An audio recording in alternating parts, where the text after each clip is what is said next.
hard to access those opportunities because ministers and the government don't always want to sit down with people that they feel might challenge them, but we would value those opportunities, and we have actually previously requested those. Do wish the Trust the best of luck. My pleasure. All right, thank you. Bye. Are our affairs current? Richard, great question. The Wire.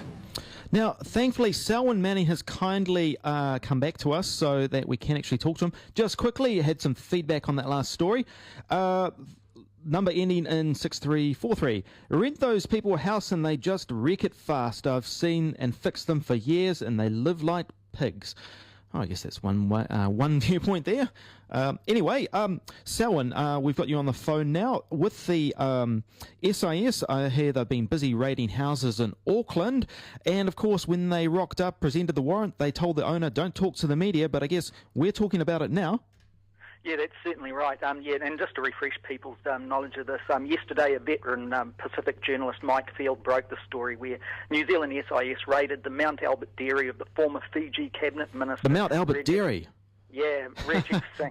Now, an SIS officer was accompanied by 3 police officers, and we can presume that those 3 were members of the police's SIG, or Special Investigations Group. They took possession of Mr Singh's computer, cell phone and some photographs for a time and gave them back later on.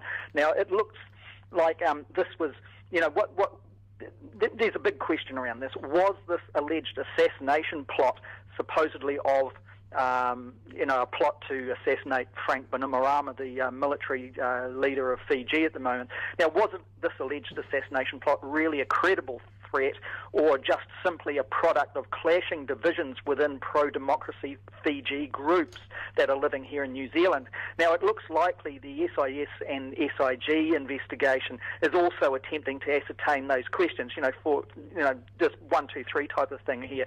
Was a plot discussed? Was any plot, was it a credible plot? And whether that info that the SIS had received or the SIG received, was it simply scuttlebutt? Now, that's really basically what the public via the media are left wondering themselves, I think, Simon. And, what it comes down to,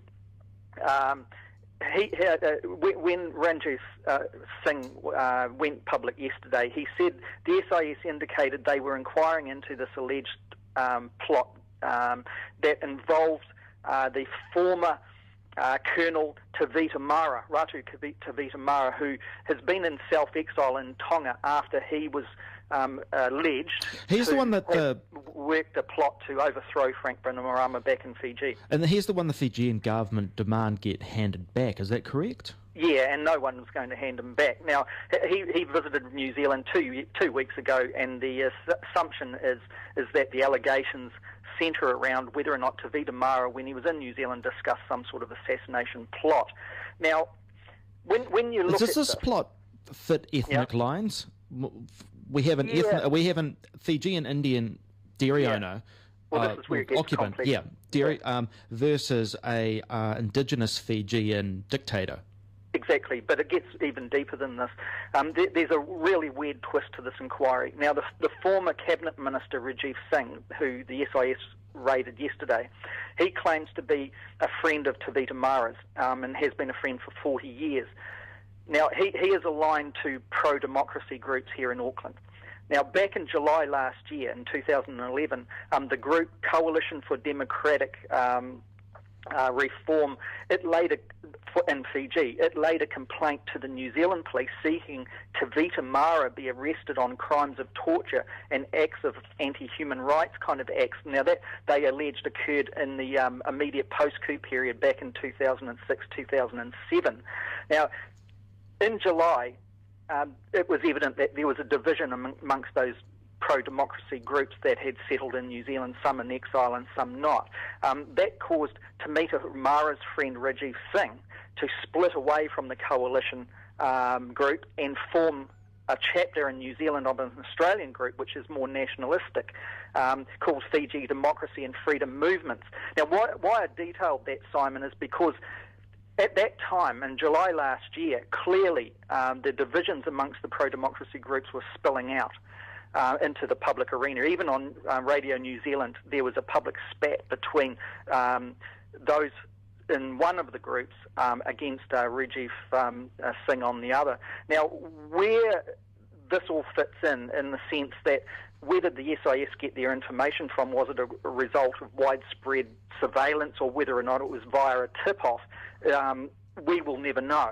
But it's most likely the latter, in the sense of a tip-off, when you consider that the pro-democracy groups here in Auckland are divided, that they have been openly basically trying to undermine each other's credibility, and it's a milking ground for any intelligence gathering, whether it be via the police or the SIS, in getting information out of the various groups, and whether or not there are any kind of unsettled threats that are going to emerge from it.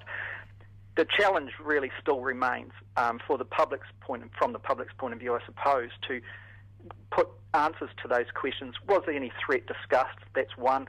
If so, was that threat credible?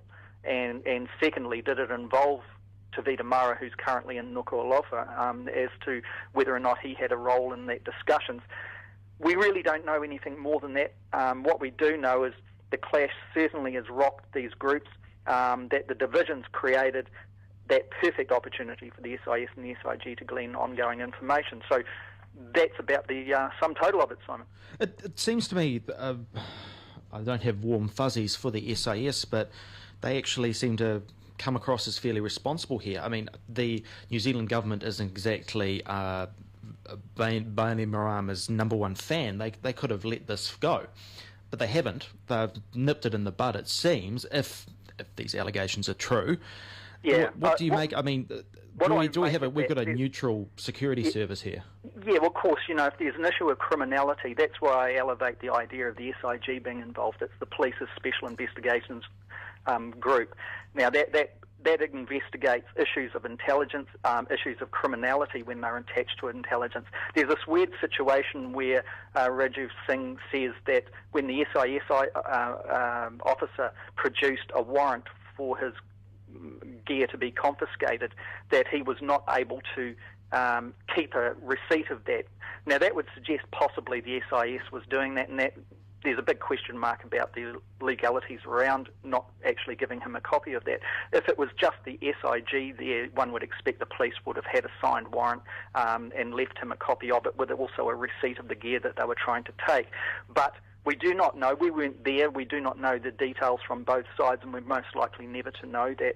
But it is an interesting thing too here that, yes, like you've alluded to there, it's satisfying to a degree to see that our agencies put the political kind of situations to the side in this case, possibly, and act on gathering information relating to possible criminality kind of thing developing. Great. Well, Selwyn, thank you very much. That's all the time we've got, and thank you so much for putting up with the technical issues, mostly self-inflicted by me, I think. And we'll talk to you next week. Okay, mate. Take care. Bye. Auckland, that was The Wire.